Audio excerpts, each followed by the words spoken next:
Download aplikasi Kontan sekarang di App Store atau Play Store.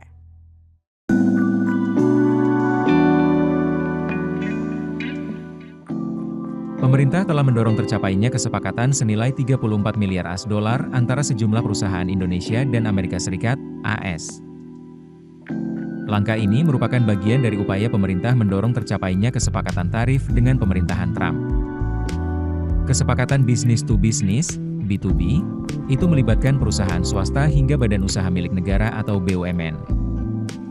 Ada sejumlah perusahaan besar yang bakal terlibat dalam kerjasama ini, di antaranya Pertamina, PGEO, Exxon Mobil Corp, XOM, dan Chevron, CVX. Kemudian ada pula nama PT Indofood Sukses Makmur Tbk, PT Wilmar Nabati Indonesia, PT Duniates, dan PT Cargill Indonesia.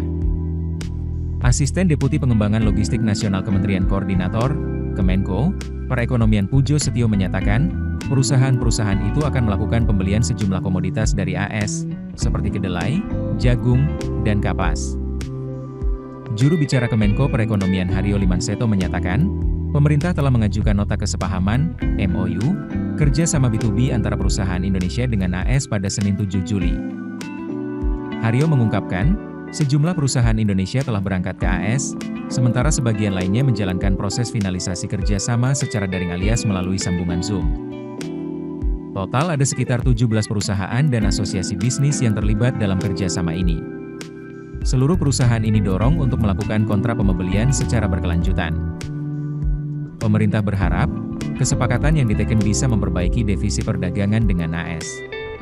Dengan begitu, bisa membantu memudahkan proses negosiasi tarif yang sekarang sedang berlangsung.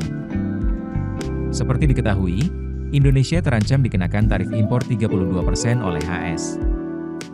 Alasan pengenaan tarif tinggi ini adalah defisit perdagangan Indonesia dan AS yang dinilai cukup signifikan, sehingga merugikan AS. Harapannya, kerja sama B2B dapat menambal defisit tersebut. Keputusan bisnis terbaik datang dari data, bukan tebakan.